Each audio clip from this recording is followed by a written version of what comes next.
You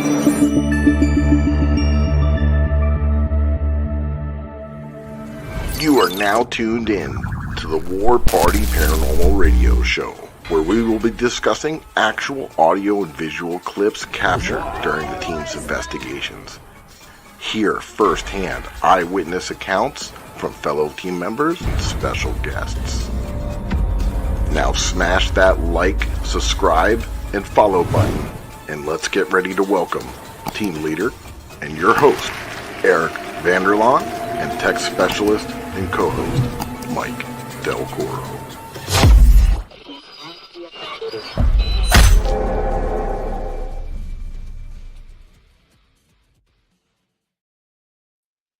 Happy Monday, everybody.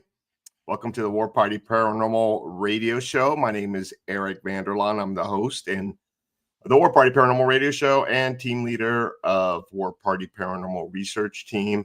And I got my buddy right over here.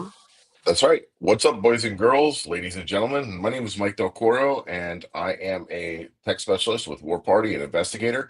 And we got an awesome show for you guys tonight. I'm going to let Eric tell you what we are getting into. And my apologies for the hiatus that we had. We haven't been on for a while. Just because we've been doing some crazy things been happening in our lives. Not anything bad, but Mike's a new homeowner, so get ready for the pool party. Bathing suit optional at his house coming soon. Yep, that's right. All right. So we got an amazing guest. We have Billy Lewis from Scare Network TV. He's a filmmaker, producer, writer. He owns Scare Network TV. It's a paranormal, ghost hunting, true crimes, mystery type streaming platform. Very affordable. You can actually have Paraflix and Scare Network TV pretty much for the same price as Discovery Plus. The only difference is Discovery Plus doesn't have anything new. So you're going to be watching the same old shit. So there you go. So Billy hit me up a few weeks ago, and last week we went to 2 haunted locations in South Florida, one out in the boonies. It did not disappoint. We had an amazing time. So without further ado, I'm going to play a little intro. You want to see it? Sure do. Here we go. Bam.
Sorry, I'm not used to this thing. The file was too big to put dang, where is this thing?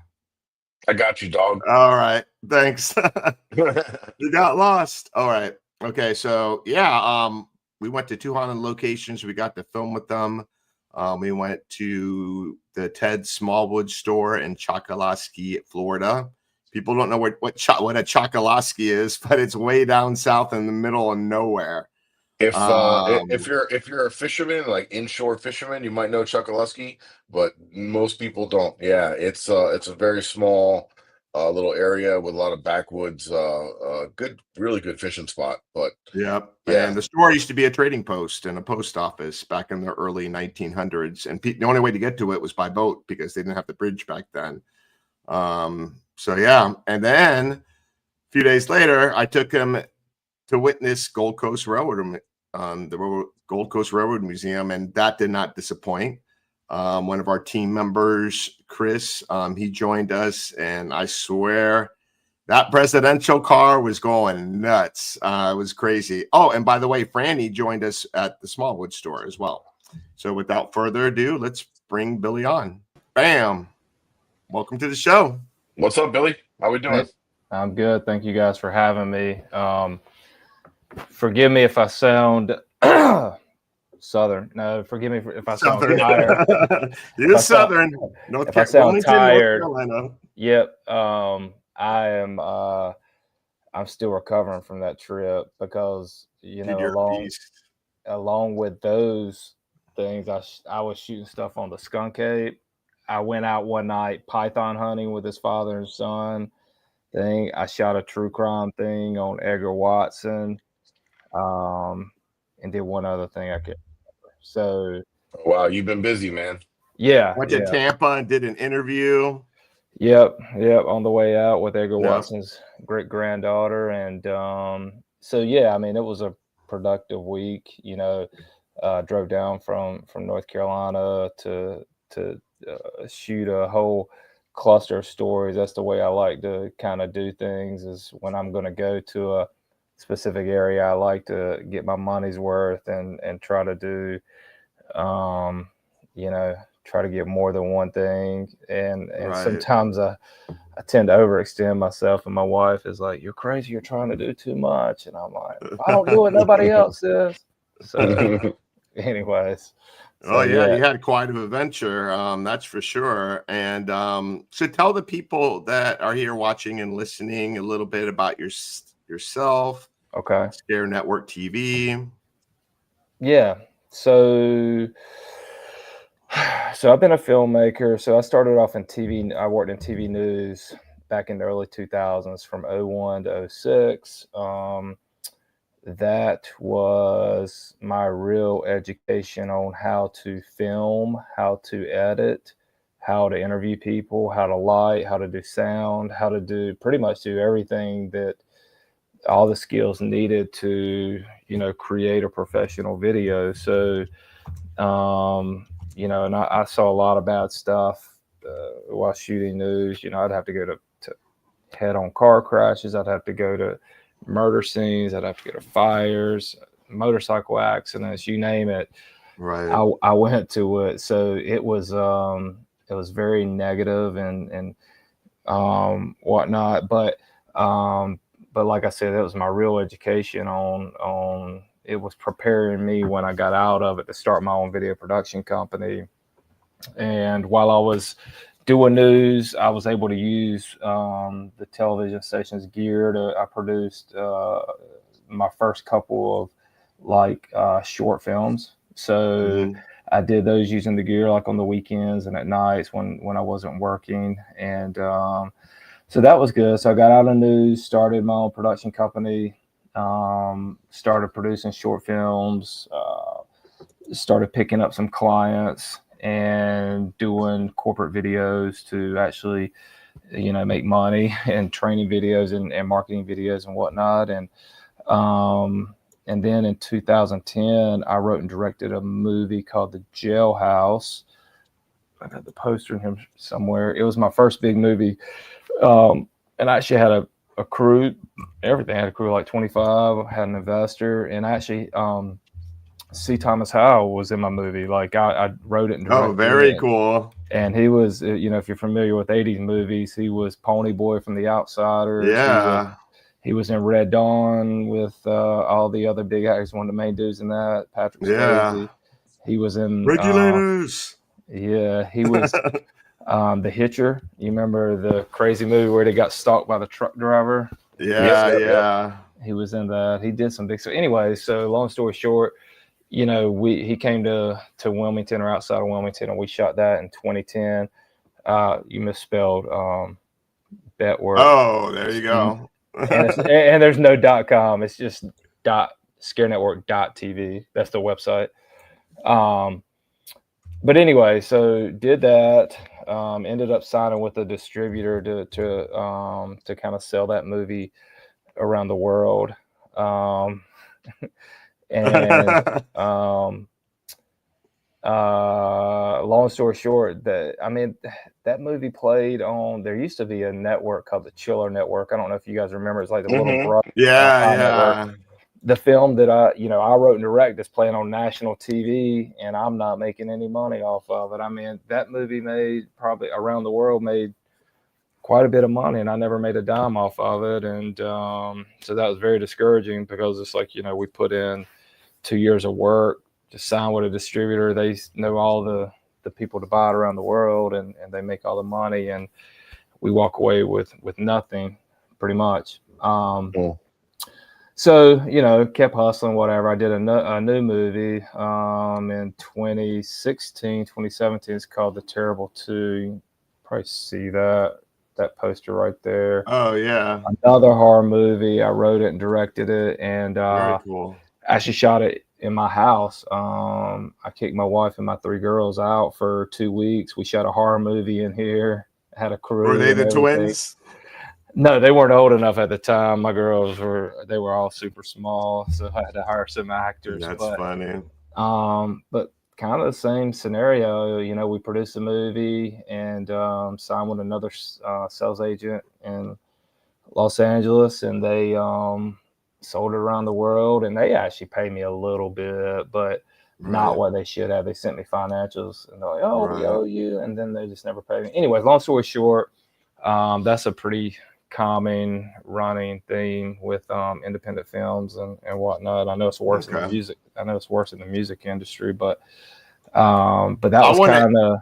I want to interrupt you real quick. I just want to give a big shout out to Mike Gagliano. He was like in a serious head injury accident. He's there in the chat. And I hope your high anus is doing well. He's a comedian, people. So anyway, it looks like he's doing better. So it's good to hear that. And sorry for the interruption, Billy. Billy asking me. Actually, Billy, you heard about it as well about Mike. Yeah. So you're asking me about. Was he saying highness or hyanus? Right. your highness or your hyanus? Mike, are you still there? We need clarification. And he's good friends with our friend, and all of us know him, Michael Angus. Yeah, Michael Anus. Michael Anus actually helped me produce this over my shoulders called really? Yours, right? Or he was there helping us film and investigate and stuff. Yeah. So yeah, Mike. Yeah, good people. Yep. Mike, there's a lot of Mikes going on here. Mike Anus, Mike Gadget, Mike Delcoro. I know, a lot of us. Mike Jordan. NBA Finals on tonight. There you go. Anyway, so going back to my boring story, did 2 independent films that were pretty much sold around the world, played on TV, played on all over the place, and these were kind of before streaming was super popular and what it is today. So the whole streaming game is not what it was, but when I did the last one, when I did The Terrible 2, it's always kind of been in my head, how can you just self-distribute, not have to worry about somebody else taking your movie or your projects, and you putting your complete trust and faith in them that they'll actually do you right and pay you for what you created. And but for 10 years that's I've been thinking about that, but the technology just was not there unless you had an exuberant amount of money to create a streaming platform or to create your own thing, kind of like Netflix did early on. I mean, Netflix didn't start off as a streamer. They start off shipping out doing DVDs and stuff. Yeah, and then they just kind of naturally transitioned into doing what they do now. And that's funny because I totally forgot about that. I remember that, right? You go on the computer, the website, you pick a couple movies, and in the mail you get your DVDs. You better turn in that shit on time. I think ironically enough, I think last year I remember seeing a news story that they were still shipping out DVDs up until last year, and I think sometime maybe around a year ago, they shipped out their last DVD and said that they were completely done doing DVDs. Who would have known? Oh, Right. wow. I mean, Netflix shut down Blockbuster. Yeah, I remember how big they were. Blockbuster had a chance to buy them, and the executives at Blockbuster laughed at what Netflix was proposing with the streaming and this and that. They never had the foresight to see what Netflix saw with stream. I mean, Netflix. I mean, they've disrupted the cable industry. I mean, talking about disruptors, man. They've changed how we all view TV and content in general, along with YouTube as well. Obviously, YouTube, which is celebrating its 20th year this year. I remember YouTube started in 2005. I created I've had a thing with them, and since 2005, I created a free thing and would upload videos. And it's funny because I remember Mark Cuban. If you guys are familiar, Mark Cuban used to own the Mavericks. I think he sold them. He's on the shows where you pitch ideas and stuff. But great business, dude. He ended up making his money off of selling a website he created called broadcast.com. But I remember when YouTube came out, first couple of years, it's making a little bit of noise, and he's like, "Oh, this YouTube where you upload videos, it won't be around in 10 years."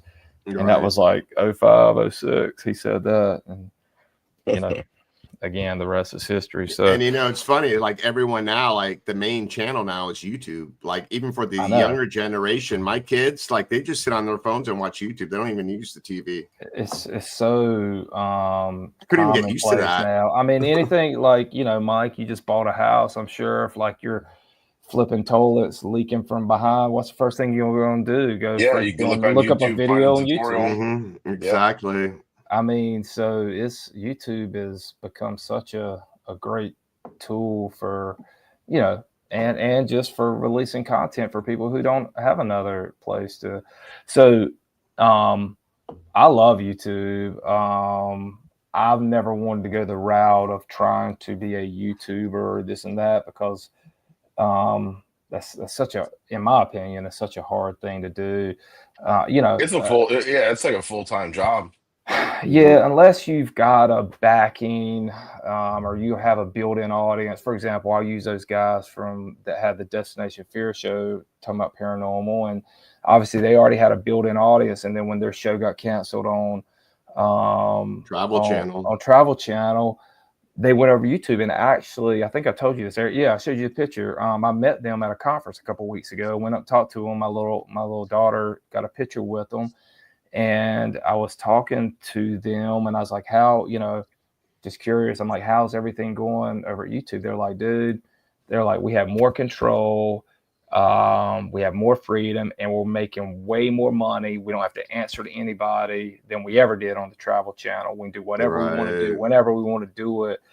And that was surprising to me. Big. They got all those fans. They were on major network TV and were able to get all those fans over, starting from scratch. It would have been a different story. So that's good for them. That's smart. Very good. Because you can, obviously, I mean, look at Mr. Beast.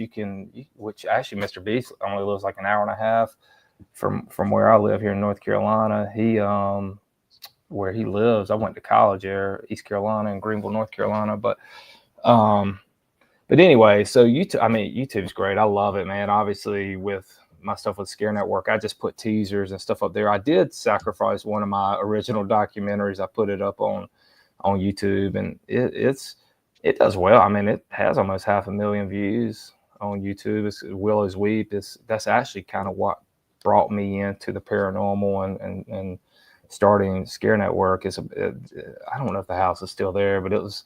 It's about this haunted house in Cayuga, Indiana, and it was actually profiled on the show The Unexplained.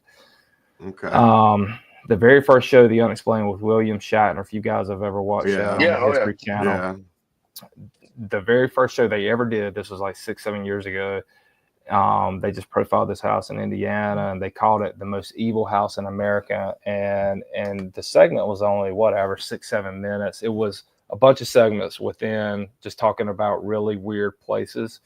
I think they profiled some other haunted places, but anyway, they call this the most haunted house in America, and then they interviewed the owner, and they did a quick paranormal investigation. So anyways, I ended up getting, long story short, I got up with the owner and ended up going to this house and shooting a bunch of little segments, and I'd put them up on YouTube, and they would get thousands of views. And I was like, man, people really dig this paranormal stuff. And because there was supposed true crime, a lot of deaths that happened there, like a couple of murders, and which obviously. And you never had a paranormal experience once you decided that you were going to be filming paranormal? No, I mean, I'd filmed everything that you could imagine pretty much, and done about everything. But and I've always, I think I told you this the other day, I've always, growing up, I always like UFO stuff, I always like Bigfoot stuff, I always like anything. Oh, growing up, I mean, my mom, when me and my friends, 7, 8, 9, 10 years old, would let us on Friday nights, when you used to go to the store and rent VHS.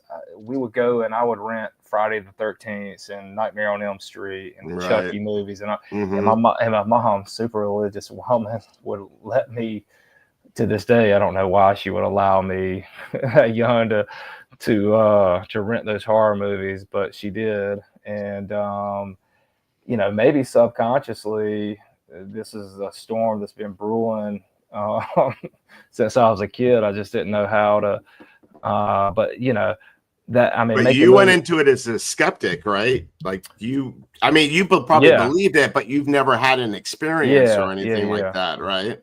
Yeah. And I was very naive, man. When the first few paranormal documentaries that I did for the platform, I was naive, because I thought, I'm like, man, I'll go in these supposed haunted locations, and, I'll have my camera, and, pictures will be flying off the wall, or it'll just be as easy as cake with my own camera. Ghost is just going to walk in front of, my camera and stuff. And it just doesn't work that way. And so there are people that are body challenged. Yeah.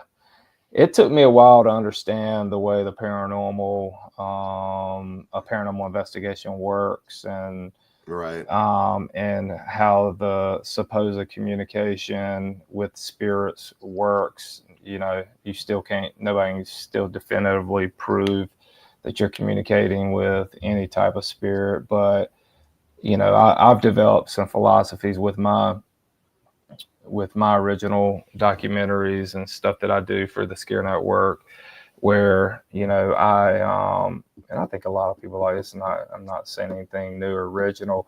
I'll go to a location and try to get the history of the location the best that you can. Now, you can't always get the history of certain locations. I'm big on interviews and people tell stories of past experiences or the history of the location if they've done their thorough research. And then, then going and doing several paranormal investigations. And then if that evidence happens to match up. We have the same mentality. Same mentality. If that evidence matches up with the interviews and the history, man, then that, which has happened quite frequently with some of the things that I produce, then I've done a good job with it. And, I may have said this the other night, but I'm not trying to convince anyone that ghosts are real, paranormal. You're just presenting it to them. Exactly. So I just put the evidence out there, put what we get. You can criticize me if you want. I don't care. At least I produce it and put it out there. But it's there for people to make their own judgments and on assertions. And the stuff that we've produced over the years, the original stuff for the platform, has been well received. I mean, you're very talented. I've seen your work. Thank you. I'm very harsh on my own work, and I never feel like it's good enough. But with these, you have to be that way, though. Yeah, I mean, I feel like that we're all that way, right? Like, I'm pretty, I do a lot of the editing with our stuff, and and we always went into it with, we don't script anything. Everything is just the reality of the way that we investigate. And we always filmed when we investigate. We've always film and investigate. So we were like, why don't we put something together? Yeah. Why don't we just put a little editing on it, make a little, make it a little bit less dry, Yeah. to watch, because all reality, there's a lot of parts of a paranormal investigation that is like watching paint dry, right? Yeah, But when it but is. when you but when you capture something, it really is an adrenaline rush, and it really is amazing to see and witness some of these things that we capture, and to present that evidence out there to people, and get it out there is what we always wanted to do. And um, you know, and we enjoy it, and it's a labor of love. It's a passion for us, as well. Um, Yeah. yeah, no, it's very cool, and Mhm. I love what you're doing, and some of the stuff that and so tell us a little bit about um like your transition between, okay, I'm going to do horror movie stuff, to I want to check out some paranormal, like, and Yeah. things of that nature. Well, with the platform, with the Scare Network, it's paranormal, horror, true crime, monster content. So it's these four main genres, and monster content, and telling, like I was saying earlier, alien, UFO, Bigfoot, Love those. cryptids, yeah, anything, Loch Ness, anything monster related like that. I love that stuff, and I want to produce, And more content, but I found when I started the platform, man, just the paranormal stuff, I can go, obviously I've had to invest a lot of money into building the platform and Mhm. just to go around creating content. But I found that I can go and create a paranormal documentary a lot cheaper than writing a narrative movie and having to Yeah. hire actors and crew for 2 weeks, whatever it may be. Right. You know what I'm saying? And so I found that I can still produce a really high end.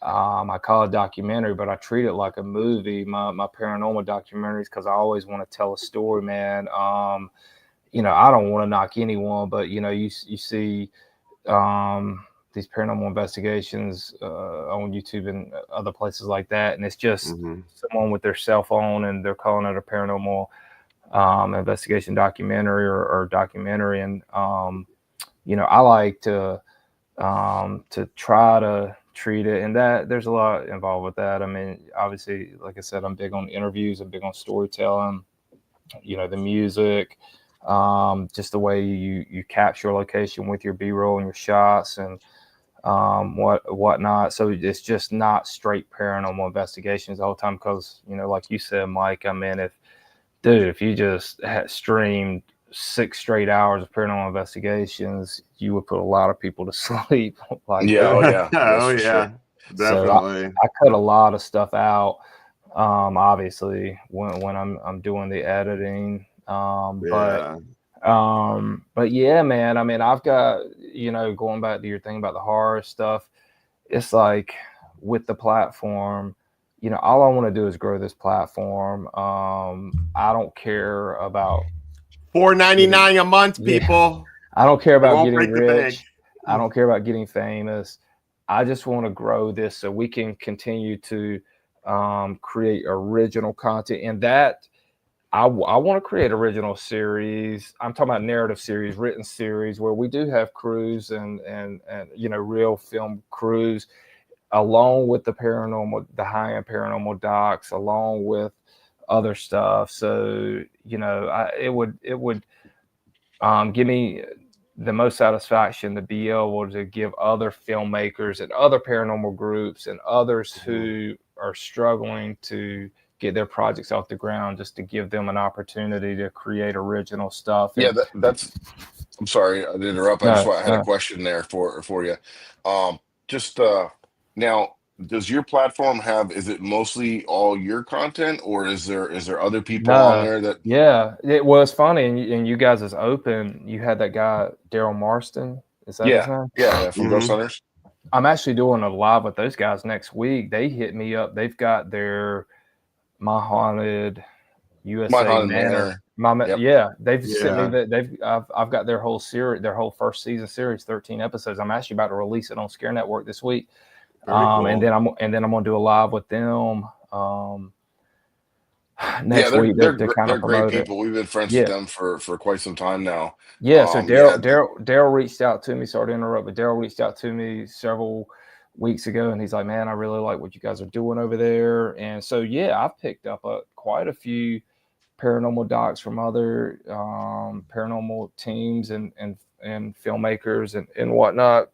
But like I try to set a standard, and I've been doing it for so long that I'm super picky too. But if I see good production value and I see a good story being told, you're not going to get rich being on my platform at this moment, but at least it's one more avenue for a paranormal team or whoever to get it out there as an alternative to YouTube as well. And it's funny that, you mentioned a couple people, the Destination Fear, the Daryl Marston from Ghost Hunters. Now you have a couple of the other shows out there that are no longer renewed, that are putting their stuff out on YouTube and doing their different things, and you find them popping up on different networks in here. Because it's like you could tell these people, they were passionate about doing what they're doing, and they don't want to quit doing it. They're not going to make billions, but they just want to keep producing the content, and that's kind of nice about today and today's world is, you don't have to be on network TV to get your stuff out there. There's so many different options, and if you're a big fan of Daryl from Ghost Hunters or something like that, and you want to see people don't want network TV.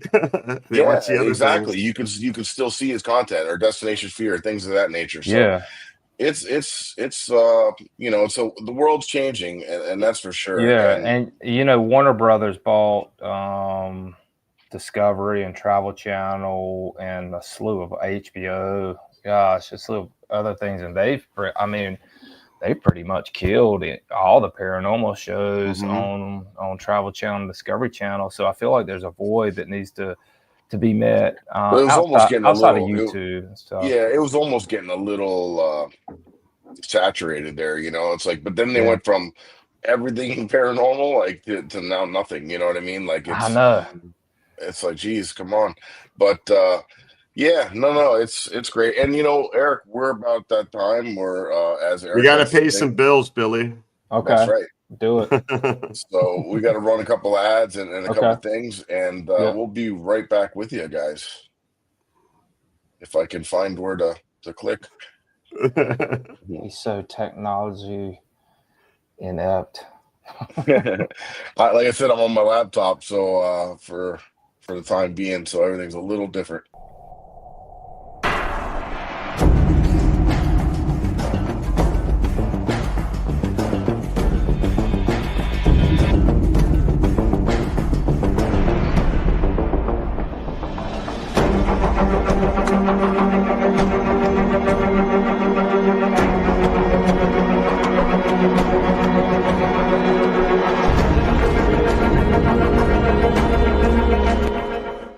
What is up, my paranormal peeps? You may be wondering why we're holding something like these in our hand, and my buddy's going to tell you all about it. The reason that we have this paranormal equipment in our hand is because we're giving a big shout out to the Ghost Hunter store, one of our sponsors. They're your one-stop shop for everything paranormal. That's right, and you may have seen some of these equipment on your favorite paranormal TV shows. Exactly, especially the Haunted Files on Paraflix. Mike's got that right. All right, guys, so check them out, and if you use the code word Ghost Gone Wild, not Girls Gone Wild, Ghost Gone Wild, in your checkout, you'll get a discount on your purchase. Thank you, guys. Peace.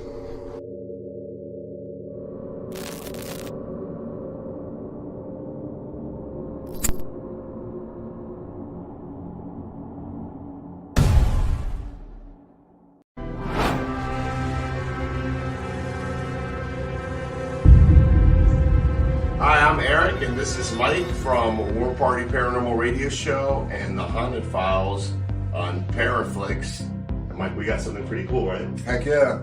So, I want to talk about Haunted Happy Hour, spirit-infused coffee. They have many different flavors, all kinds of different stuff. They're great people. They have a podcast with great content, and they got an amazing product here. So, this one actually is Sweet Rum Bliss. And what's amazing about this, you order this product and you also get 1 month free subscription to Paraflix. So you can watch us. Yeah, and you might be feeling dead inside, but get caffeinated with Haunted Happy Hour. All right.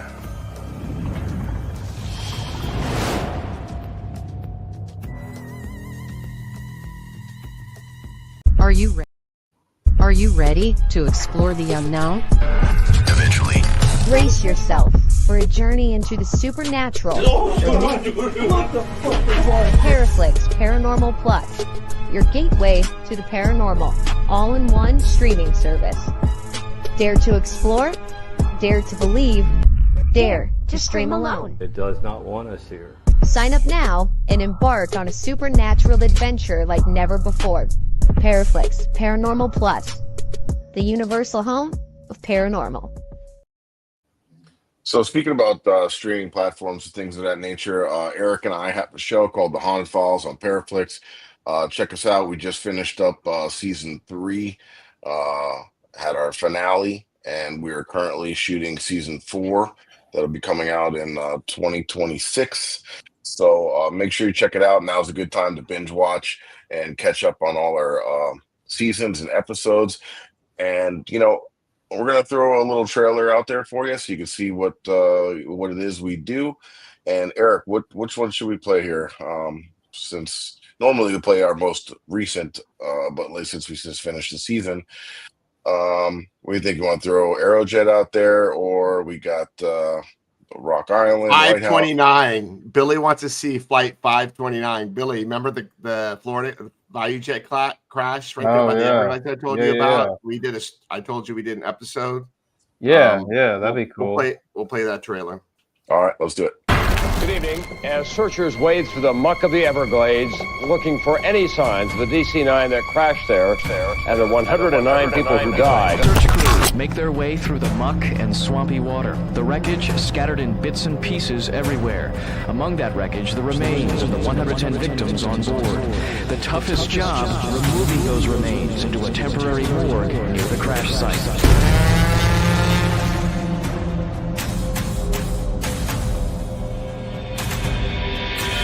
So we have the EDI, which is going off like crazy. Look at that. I have no electronics on me. That ball's going off, Eric.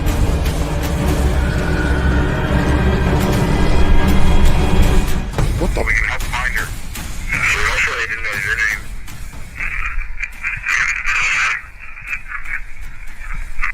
Something fly. I heard fly in there.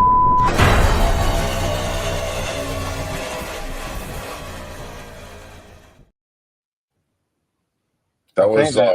I think that thing meant that there was a fly on you, Mike. Oh my God, dude! The mosquitoes were probably like the mosquitoes. You probably experienced those same mosquitoes when you were python hunting at night.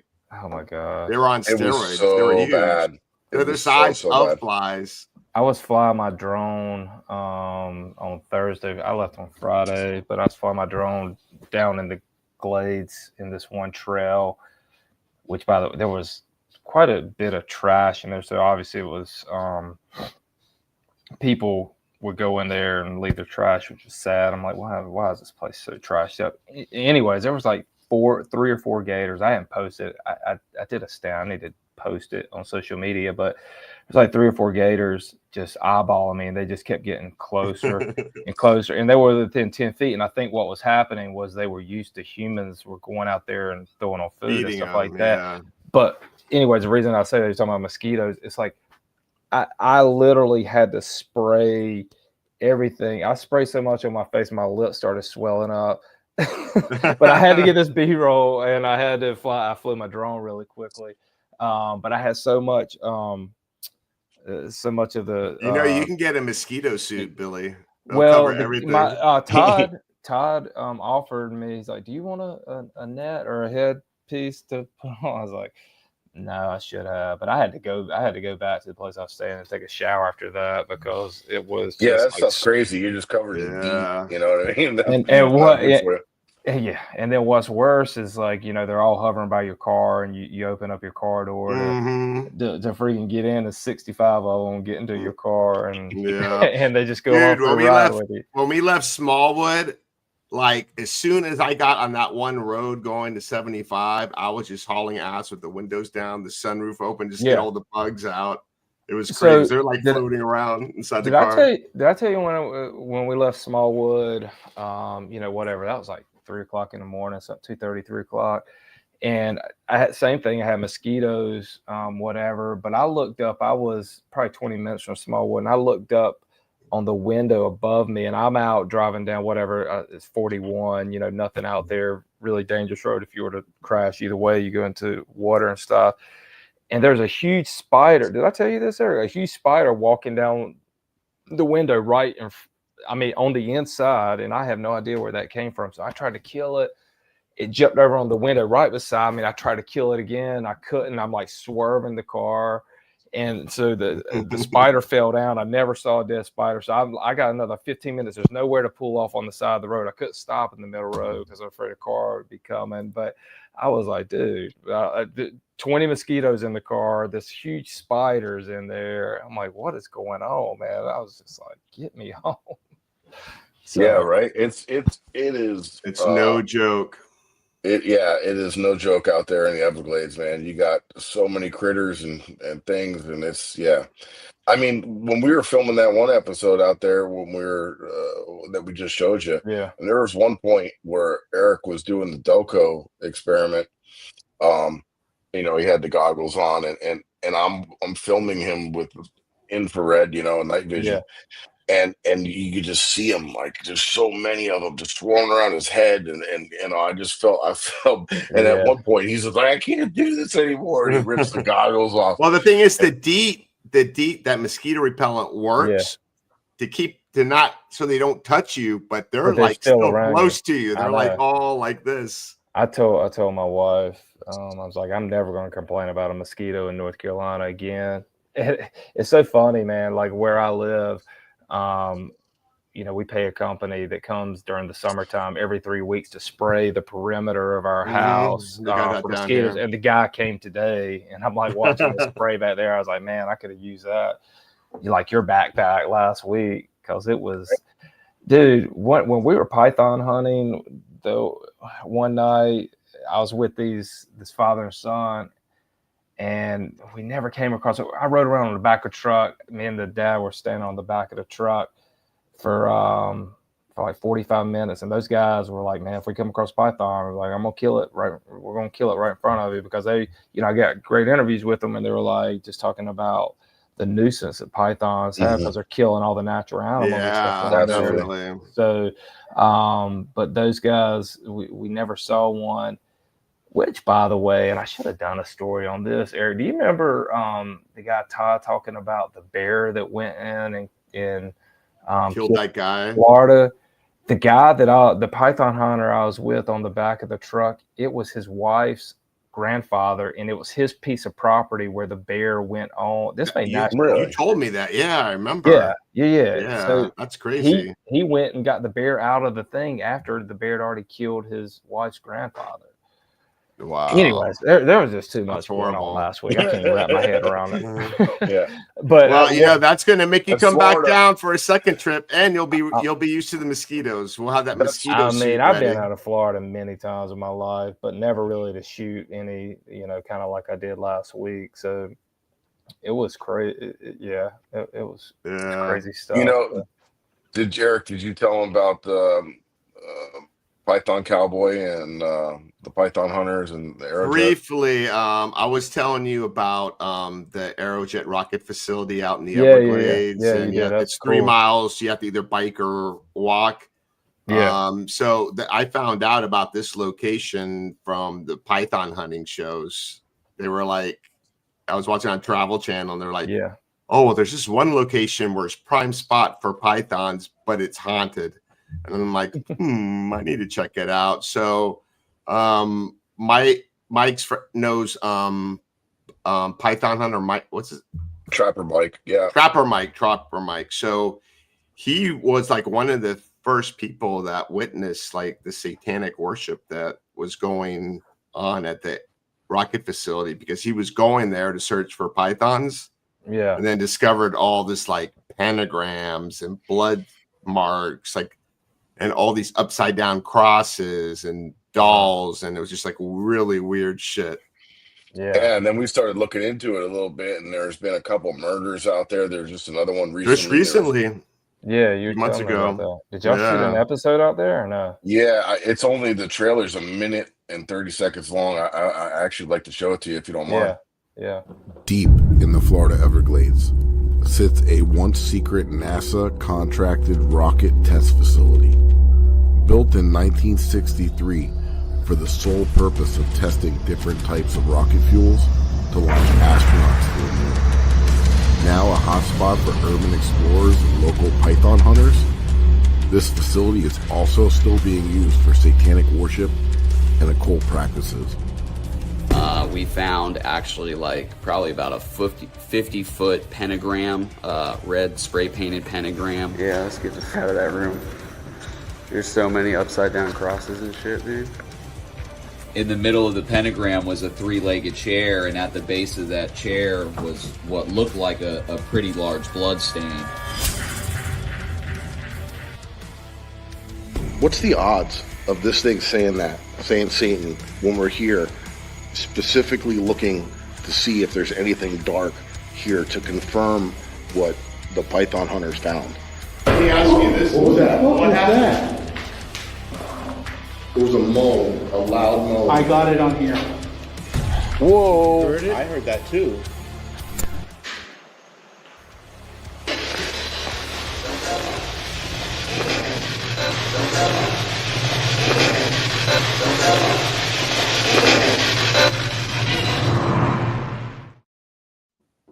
Seriously, that was one of those places where we're like, okay, I think it's time to go. It was just like really intense, like just weird things were happening there. It's pretty wild. It seems like a cool spot. There was actually one point where I mean, Eric and I have probably hundreds of investigations together, and I've never seen him act like this. There was one point where he was in this little area by himself, and I was talking to him like, hey, come on, let's go. You know, we're going to go do an EVP session over here. And homie was just kind of like sitting there like with this weird stare on his face like this, like zoned out. And I'm like, dude, are you okay? And he didn't even hear me. And our other buddy, Joe, walked up, and I'm like, Joe, is he all right, dude? And he goes, I don't know, man. And I was like, Eric, let's go. And he goes, oh, okay, like snapped out of it. And I was like, dude, do you even remember? Like, and he had no idea that he was even like zoned out, man. And it was right in that area where we were getting all that satanic stuff. And Billy, you've been with me 2 days filming, and you like, that's something I wouldn't do. That's like not normal, you know? Yeah. That was very hard. It reminds me a little bit of this place. We did a whole documentary on this place in upstate New York called Letchworth. Oh, get out of here. I love that place. Oh, have y'all been? Yeah, I have. And my wife actually grew up in that, like, Haverstraw? Haverstraw. Yeah. And, dude, I and spent like 3 days there. She had a bunch of her family members and friends and stuff that used to work there. I went there with a local guy. We went down into the hospital, down the morgue and everything. Yeah, and that's where they used to do lobotomies and stuff down there. We got some sick EVPs and some other crazy evidence down there. I actually did that with he used to be a bigger YouTube star. His name's not Mr. Beast, but LA Beast. He's got 3-4 million YouTube subscribers. Anyways, he went down there with us and shot that place. I mean, you know, there's a ton of buildings out there. I mean, I planted a camera in one of the buildings and let it roll for like 2 hours. And just the stuff that was coming across the camera and the noises was pretty freaky. I mean, I've got a segment, that documentary, like a 7-minute segment just of the camera planted there and all this unexplained stuff happening. You know, and just like you said, right? We did something similar. We left a recorder on voice activation down in the morgue, and we left. Yeah. And we were like, and when we came back and picked it up, I have in the intro of my video, I made a YouTube video out of it. Yeah. It wasn't a Haunted Files thing. I just made a YouTube video out of it. And there's a part where I had Geraldo Rivera when he was doing the I used some of the expose. This is wild. Wait till you hear this. Yeah, so I used some of that as well. Yeah. And there's a part where I'm sure you're familiar with it because you had to watch it to pick your clips, right? Where he's talking about how they brought in clothes for the kids right before they were coming in to shoot and all this stuff, and you just hear like pandemonium going on behind them and like kids screaming and like dragging stuff across the floor and just wailing, and it was like super sad. When we went down there and played that recorder back, it was almost identical. You hear chairs sliding across. Exactly. The voices, the kids' voices sounded like almost like it was taken from that Geraldo Rivera recording. It was really crazy. It was so weird. Yeah, that place is those buildings have been abandoned for probably like 30 years now. But what made me think about that? It closed in 1996. Yeah, it's almost 30 years. But there was the same looking pentagrams, which was y'all saw in that NASA facility. Those pentagrams were all over Letchworth. It seemed like every building you went into, somebody had drawn a pentagram, whether on the wall, on the floor, or whatever. That rocket facility had like other stuff there that I didn't even know what the heck it meant, what it was. Just other symbols, like in like 3 different rooms. Like one was like a satanic worship room. One looked like a sacrifice room where the door on the outside to get in it was welded shut. But the only way to get into it is the room next to it. There's like a little window that you can crawl in. Hey, what's up, Daryl? Hey, speak of the devil, Daryl Marston. Wait, you're calling Daryl the devil? Devil Marston or Daryl Marston? Devil.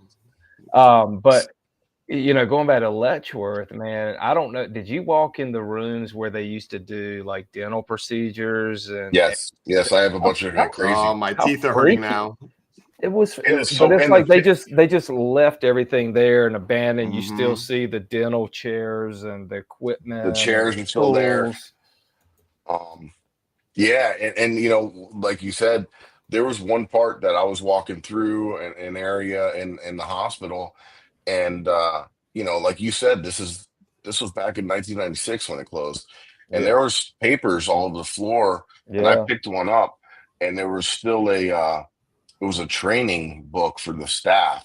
Like if something happened, like it was still there, like, and you could pick it up. Billy, remember I was telling you, it's like all these state correctional facilities, they just leave everything behind. I was telling you about the women, how I found a VHS of a video of inmate at the Broward's Ribbon Correctional Facility. Remember I told you Eileen Warnos was locked up there? They had like videotapes of inmates and everything, and like all the furniture, and then this other one. Wait, did you get any of the VHS tapes? That would have been weird if you could have gotten them. Yeah, right. I didn't get it. Same thing. I went out and did a documentary at Yorktown Memorial Hospital out in Texas, out in the middle of nowhere. Yeah, I heard about that place. It's pretty wild. It was the same thing, dude. They're still filing cabinets out there with patients' names and information, and diagnosis, and all. And I actually got video. I mean, I didn't show any names or anything like that, but that place has been closed down for well over 30 years, I think, too. And the Belglade, they have this place called the Belglade Correctional Facility. I don't think any of our team members went there, but I saw that like outside of the facility where the fences are. Yeah. There's the officers' quarters and everything in there, furniture, paperwork. Actually, in the gym, all the equipment was there. It was just wild. Yeah. Hey, go ahead, Mike. No, I was just gonna say something like, it's almost cheaper for them just to leave it than just to remove it. You know what I mean? Probably. Yeah. Eric, why I had on my mind, one of my friends the other day was talking to, he mentioned something about Ted Bundy. Who was the guy that you mentioned? This is kind of off topic, but you mentioned the other guy, Gerald Gerard Schaefer. Yeah. And what was it? Did you say they were in the same Street jail? And what was the story you told me about? They had a competition. They communicated together while they were in jail. They're both serial killers. Yeah. And I believe Gerard asked Ted Bundy, like, if I kill someone that's pregnant, is that considered two or one?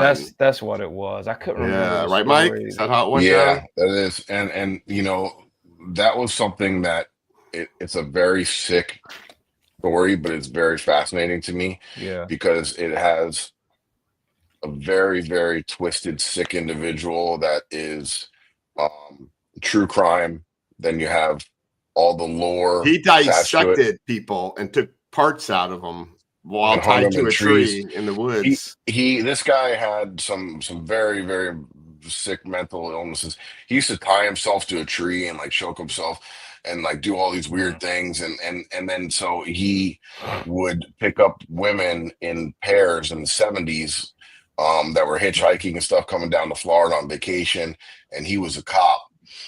So he'd pick him up as That's a right. cop. Yeah, you told me it was a cop. And you know, this story, this guy was sick, probably one of the sickest serial killers, and it never got any publicity because of the fact that it was Florida in the 70s, and you know, so much tourist money was flowing down here that they didn't want to scare people that there was a serial killer and he was a cop and this and that, so it kind of flew under the radar. But then you have, you know, this tree that he did these things at, and he had like this little area that he had some sick obsession with trees, like, so they call it the devil tree, and he murdered some women out there, did some real bad stuff. Freeze it on that note because I got to get in compliant mode. All right, that'll keep people All interested. right, yeah, real quick, I just have to let our KGRA Digital Broadcasting listeners, I have to let them know that they're moving on to the next show in a few minutes. If they want to continue and listen or watch our show, you can go to War Party Paranormal YouTube channel or our Facebook page. And those of you that are watching on YouTube and Facebook, check out KGRA Digital Broadcasting Network. You can listen to your car on iHeartRadio and all other streaming platforms. And it's 24 hours of paranormal, cryptids, UFOs, mysticism, all types of things. So I'm done. There you go. We can continue now. That tree you're talking about, did y'all go to that? Multiple times. Okay, yeah, I think you told me. We've had psychic mediums that go there. Some won't even touch it. Some of them like can't take it anymore, and they have to walk out of the woods. So we did some extra research. I became friendly with a guy that wrote some fictional books about this tree, but he's been investigating this tree for 10 years. And he came across the original photos from the detectives that were when they were finding and searching for him and going through all the stuff, and he found the actual tree where the murders were taking place. So there's a tree there that people call. Did he find the milk carton? The milk carton? Yeah, he took a metal detector out there and was doing some stuff, and he found some old milk cartons. Like they're actually orange crates. Had wire wrapped around, wire and wood. And he used to make the girls like stand on those, and then he would put the noose around their neck, until they would crack and break, and just torture them. He found some of that stuff. There's some other spots that he would do these things, but the paranormal aspect of it is there was a whole like urban legend about this tree, right? If you took a piece of bark off of it, you would get in a car accident and die, or you give it to somebody. And just recently, Eric and I where were we, Eric? At some oddity museum. We just stopped there. We were filming somewhere, and we just stopped. Where Billy's from, Wilmington. That oddity museum. Wilmington. Remember, I was telling you about Billy. Yeah. I've not been there. Your friend Sean Austin's filmed there. That's what they had a piece of bark from that same tree you're talking about. They had a piece of bark from the tree, and it had the devil's tree, and it had the bark. But the whole lore was like, I guess a couple guys, the city wanted to cut it down when they made it a park, and their chainsaws were failing. They couldn't cut it down. There was all kinds of things. They tried to burn it down. It wouldn't burn down. Filled it in with cement. Some people did that, so when they wouldn't tear it down. Yeah, right? They filled it in with cement. But there's two trees, and there's the local tree and the tree where the murders happen. So he did do stuff at that tree, but there was another tree with the actual murders that he was convicted for that were tied to. And then me and my buddy Joe went out there the first time to scout it out. The first time we ever went, and we found a makeshift like altar that somebody made out of plywood and painted it black and had all these kind of crazy occult symbols and everything on them with like a little door. And we found some really weird stuff. And then we did How some weird is that? investigation. You just run into that like by chance. Yeah, so there's some ruins out there too. Like, and I couldn't figure out what they were at first. They had some real weird symbols on them. And, and I'm like, what in the world? And I'm like, I ended up finding out they're cattle brands. And that used to be a bunch of cattle farm. And these cattle farm brands still tie back to people that are farming in like the old, like the West Coast, like where you guys were in Chokoloskee area.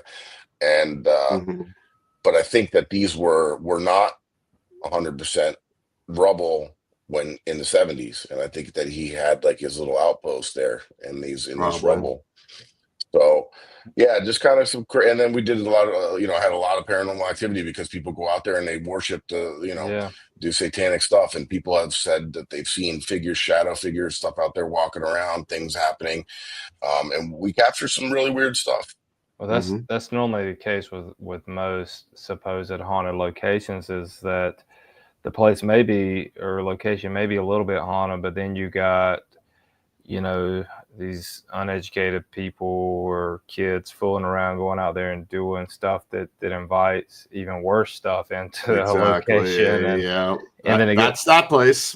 Yeah, we've done several locations and places and stories of that exact same thing. So yeah, and that's what this is. The legend, the lore. A lot of kids just interested, looking for an adventure or something to go out there, or kids that are just into that kind of thing, and just it just brings all this attention and energy out there, and it's really a weird place. What part of Florida is that?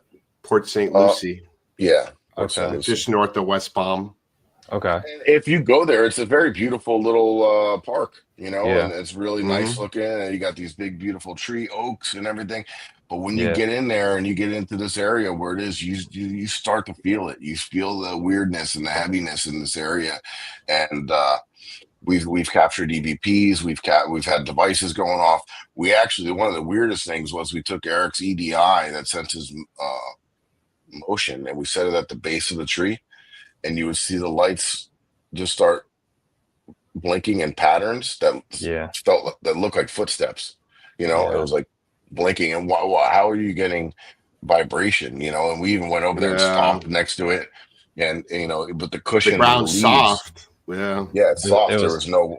It's probably one of those mosquitoes on steroids. Yeah, probably trying to stick its friggin' beak in it. Right.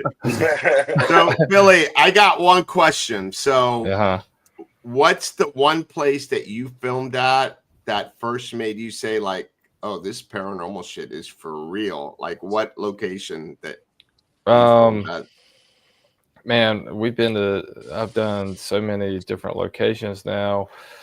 I've never really said that, but a lot of people ask me, like, is there a location that's kind of creeped you out and made you a little bit uneasy? When I go experience something like physically or with your own eyes.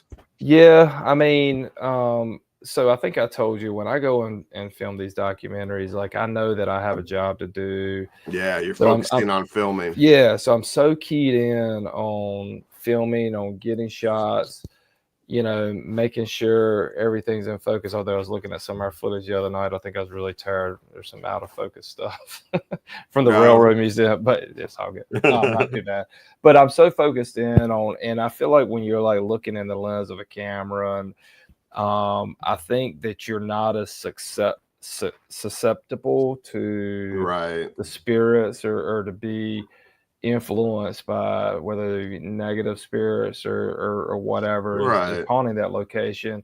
So I tend to feel that way, that I don't really get affected. Now, I mentioned Yorktown, out in Yorktown, Texas, which is out in the middle of nowhere. that place, you had to rent that place, and you can only rent it, I think, from like 8 o'clock at night till like 6 o'clock in the morning. So, I went out there with a couple paranormal investigators, and basically we had, whatever that time frame is, 10 hours or whatever it may be to do what we had to do. So these guys are big on live streaming. So, as they live stream, I kind of just hopped around the old abandoned hospital, mental ward, and just kind of just got the B-roll that I need to get to make sure that I can tell the story and cover the doc the best I could. And so I was, and there's no lights in there, or no electricity. So all the lights are battery powered, and it's up to you. So you can't just go and flip on the light walking down the hall. But they had a basement there, and that's actually where I saw the filing cabinet with the all the patients and stuff. But in that basement, there's it's not a crawl space, but it's a part that has a dirt floor. It's much higher. You can walk through it and everything. But there was a supposed triple murder suicide where supposedly back in the 80s or 90s, a woman who was cheating with another. We going to Texas, Mike? Yeah. Yeah, right.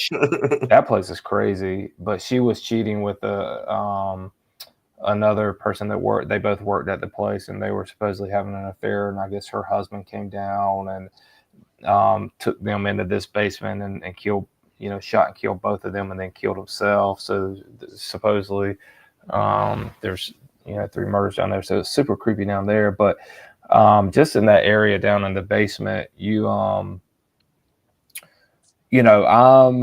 filming and I'm having to move my portable light because, like I said, there's no light. And then I'm just kind of getting, different B-roll shots. And that's one of the only places where I honestly, I felt like something was kind of right over my back, just kind of watching me the whole time. And I've never felt that way.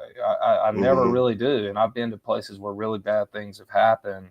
Right. Horrific murders and crimes and this and that, a lot of death and this and that place.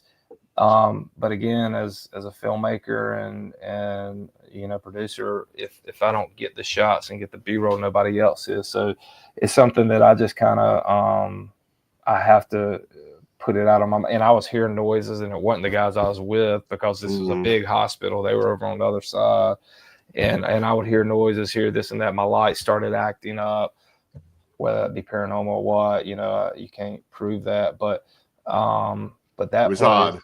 Yeah, that place in Yorktown, and it was crazy, man. We were investigating the kitchen, and you have to leave all your equipment by the front door. You can lock the front door, but anybody still could have gotten in. So I've got extra cameras and all this other stuff by the front door, and we're investigating the kitchen, and we're just, you're hearing full-on conversations, and we're like all looking at each other, and it's just us three in the place, and you're hearing laughing and full-on conversations. And at one point, we just all start sprinting towards the front because we had thought somebody come in, had come into the actual. Did you capture it on your camera? We audio, did. Though. We did. Awesome. We did. Yeah. Awesome. It's not the greatest, but you can definitely hear some voices and stuff off in the background and stuff. So, and there's probably been a lot of times where you're doing B-roll or whatever, and you're not really paying attention. And you go back reviewing it, and you're like, "Holy shit, what was that?" Or well, I've gotten several I've gotten several disembodied voices just on regular B-roll shots when I happen to be by myself. Us too. Yeah, it's not the camera. We get it a lot. It's crazy.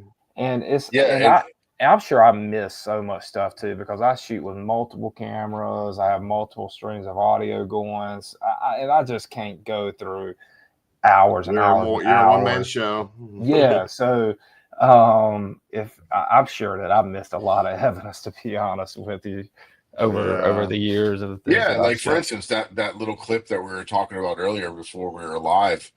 With the thermal, we probably went over that a couple times and never seen it. And then I happened to one day I had some free time and I was just kind of going. Dude, I got so much footage of files that I've never even looked at. I don't know how long it would take me just to go through all of it. It just keeps piling up. Yeah. But I keep it. I don't want to get rid of it. It's sort of like I'm hoarding it, Yeah. So I'm trying to think. Excuse me. Trying to think on something that's happened. I mean, we were shooting this haunted neighborhood up in New Jersey. We got a whole 7-part series called Darkness in Suburbia about this neighborhood that was built in 2020. The entire neighborhood, there's like 35, 40 houses in it. The first house was built in 2020. And I swear the whole neighborhood is haunted. So reminds me of the poltergeist. Yeah, we were trying to figure out. So there were rumors that obviously some Native American ground. There were rumors about because this is up in New Jersey. There were rumors that the mob will go out in the area and dump bodies, and then there was this weird connection to fire out there. A lot of people out there were firefighters. A guy set his house on fire because he and his wife were arguing, and he ended up getting arrested, and he tried to burn his house down. And there was just this weird connection of fire, but we were just filming in one room, and a painting in a bathroom just completely fell off the wall again. I mean, it didn't freak me out by any stretch of imagination, right. but why is that happening now? Yeah, and the woman whose house we were in at the time, we got in, like I said, there's probably 35, 40 houses in there, but I think we got in maybe 4 houses and were able to investigate 4 houses. And then when we started putting teasers out and the poster and trailers, a couple of other residents in the neighborhood were like contacting me like, hey, I want to tell you my story and stuff. So I ended up getting additional stories from those who wouldn't step up and talk to us while we were actually there. But that's called Darkness in Suburbia. It's a, like I said, it's a 7-part series on the platform. And it's, Mike, when we were at Gold Coast, like right when we started filming, like I don't want to give anything away, but we started the medical car. Stuff happened. Right off the bat, weird things were happening. And then we're like, okay, we'll go to the presidential car. We had to go back there twice because it was pretty active. Wow. But yeah, that hospital car, just the very first investigation we were doing, it was still daylight outside. Mm-hmm. It was pretty crazy. The EVPs and cameras stopping recording. Yeah, that place. Nobody's near them. That place is just a mecca, and it's starting to become a little bit popular now because, Eric and the team have been investigating there, doing public events for so long. Yeah. And, we shot a couple things there. We have now some people are starting to do some tours there and stuff, starting to become a little bit more popular of a destination for people to check out. They're actually finding the amount of evidence that we've been capturing there. And then you have all the history of the naval station there, and then all these different trains and all these different things. It's by the way, the very unique location. The California Zephyr is sold. It's going to be gone in a few months. Yeah. Oh no. Yeah, it's going back to California. But we did an investigation in there. Yeah, we did. I felt like we got some good EVPs and stuff in there. Yeah. Actually, Chris's ST25 was like putting out some really good EVPs that night. I was impressed. He's got a connection there, Yeah, he does because he works there. Somebody, who Brad O said, which is creepier, EVPs or physical contact. Physical contact for me. Me too. Yeah.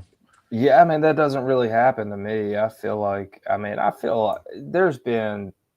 We got a clear ass fuck you. Yeah, there's been times where I got my hair, my hair and stuff has been touched and waved, but again, it doesn't really freak me out. But EVPs, in my opinion, are the most valid form of paranormal evidence. Yeah, especially if you're in an environment where there's just no other sound and you're just. Have you ever seen that show, Monster Quest? I probably. It was like one of my favorite shows. It was on for a short period of time. But yes, they actually that poster above me that I rehung up before we went live, the Beast of Bladenborough, which is in North Carolina, Bladenborough, North Carolina. They did a whole show on that. That was about this supposed beast that terrorized a small town back in the 50s, and I did a doc on it. My doc's not that great on it, but I did it several years ago. But yes, I know exactly what you're talking about. Why do you bring that up? When you were talking about the EVPs and being the most substantial piece of evidence, right? That you they did a episode on the Lizzie Borden house, Mm-hmm. and they took a couple EVPs that they captured, and they sent them out to an FBI speech recognition Yeah. specialist, and What did he say? didn't tell them what they were. Just said, "Hey, tell me what is on here." And they interviewed him, and they never said anything about paranormal, nothing. They just said it's for a Yeah. TV show. Tell us Yep. what's Yep. here. And he said it sounds like it's a human voice, maybe without vocal cords, and it was measuring at like 6 dB, which means that it was this far away from the microphone. I can't remember. Yeah. Yeah. And it's also the same dB on this microphone.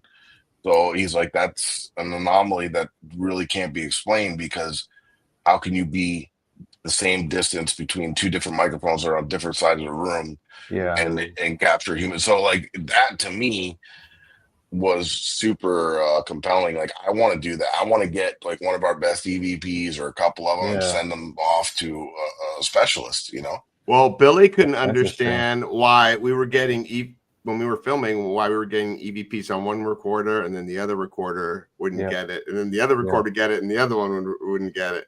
It was like Yeah. pretty crazy. Well, that same thing happens with cameras too, because I've had multiple cameras. Yeah. Actually, in like one of my newest docs I released a couple of months ago is called Residential Haunting in Suffolk, Virginia. We were shooting with 3 different cameras, and you can see the other cameras, and I'm right here. There's a camera right here, camera shooting back this way. And the one camera that I had, I mean, the 2 investigators are right here. I'm back here filming. There's a window over here in the windowsill.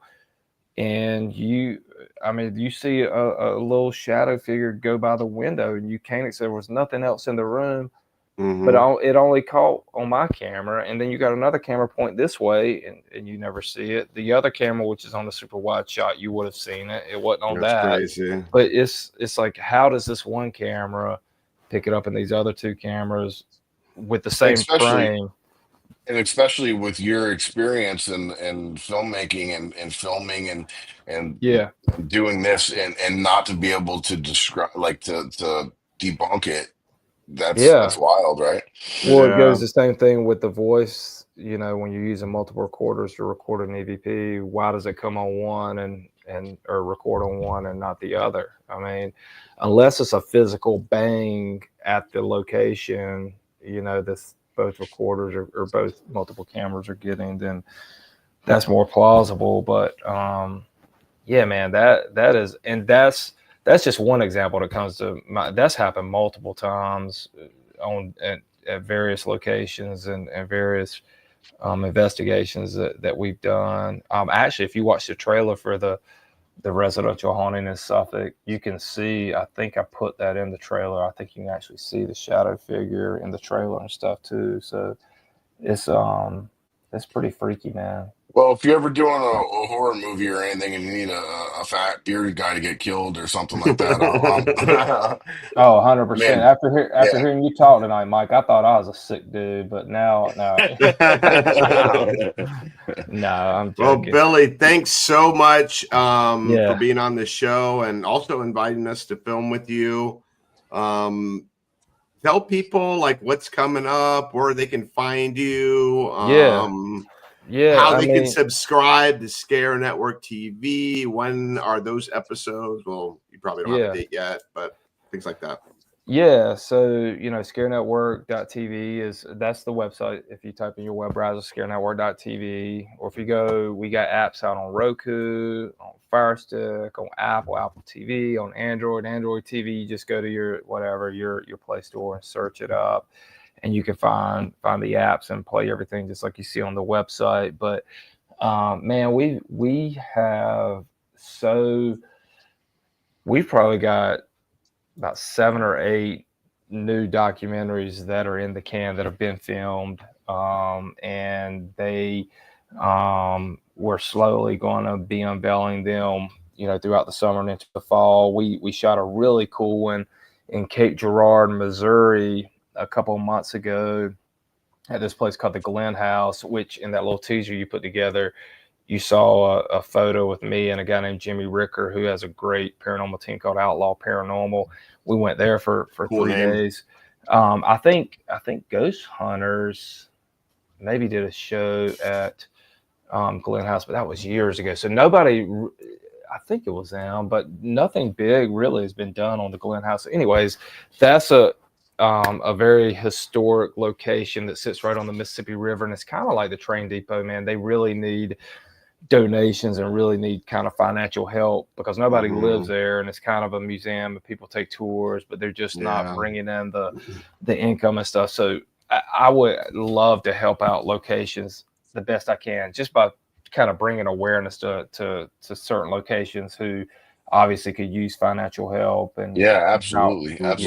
So that brings me a lot of joy to be able to do that, and I'm very grateful for any location that allows us to film and to be able to produce a story and stuff. So I mean, just check out scarenetwork.tv, and every little bit of support helps us grow, and we're super appreciative. And like Eric said, I mean, our original content, our shows, our docs, shorts, movies, the stuff that we produce, you won't be able to find anywhere else, only on the platform, which is really cool. And then we are picking up a lot of other, like we talked about earlier, we're picking up a lot of other series and documentaries and movies from other filmmakers and distributors. And so there's a wide variety of content on the platform. I mean, you said Daryl Marston, right? Yeah, we're going to be releasing their My Haunted Manor USA, their whole first season, which I think is 13 episodes, here this week. So we're going to be releasing that on the platform. But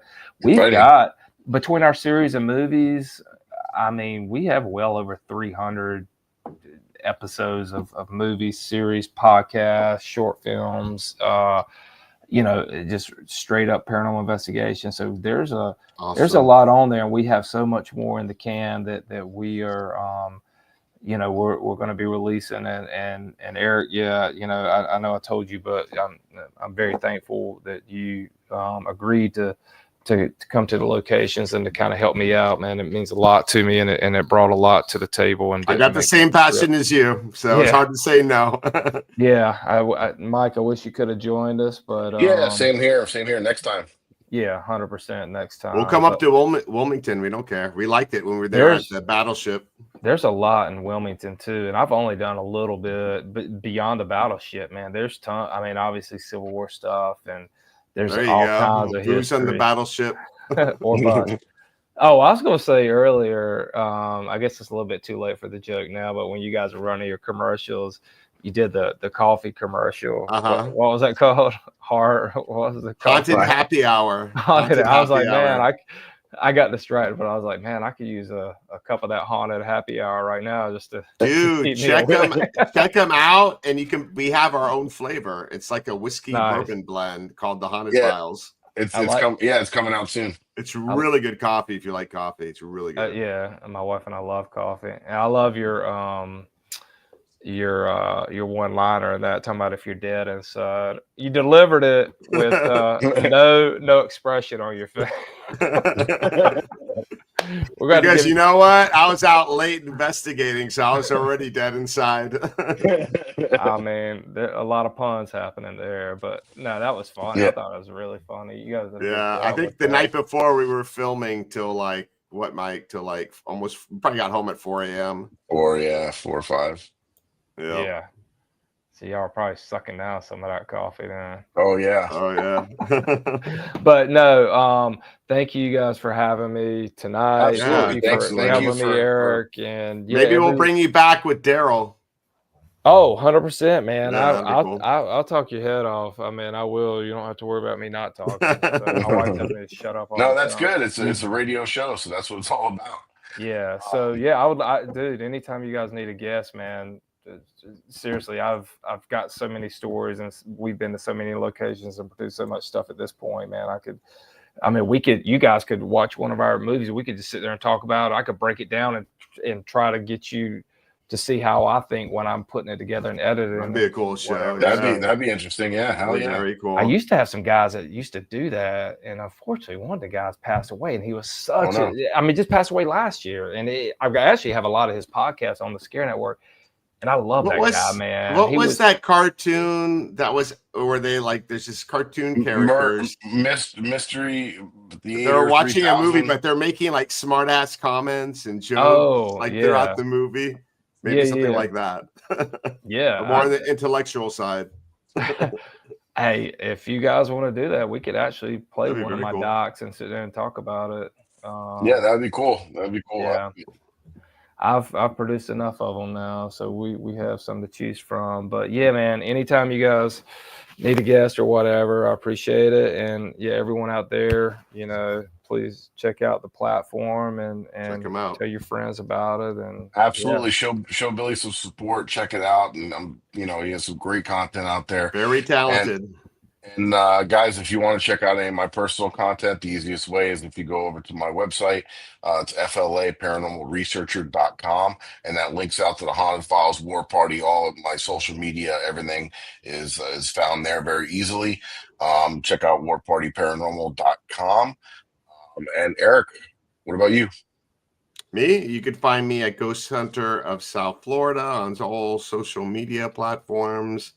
Also remember, War Party Paranormal Research, we're a non-for-profit. If you know anyone that needs help, we're there to help them. We won't charge them a dime, and you'll be our client for life. We always come back if you need our help. We've been quiet with events lately, but once spooky season comes, we got a whole bunch of events just to get you guys prepared. We just lined up the Deering Estate, which is considered the most haunted location in Miami. So we'll be doing those events every Wednesday. What did I get myself into, Mike? Every Wednesday. Why didn't you take me there, Eric? Gosh, no. Well, there's a lot of bureaucracy there. We got to go through the county and all that. Oh no. Yeah, but that'll be a part 2 maybe when you come back. Yes. Yeah, that's something that takes time to get set up. But anyway, we're going to be running events every Wednesday from September through October. So yours truly would be doing that. You might see a War Party Paranormal team member there helping me. And then October 10th, we got the Gold Coast. No, not the Gold Coast Road Museum, the Old Davies Schoolhouse Museum.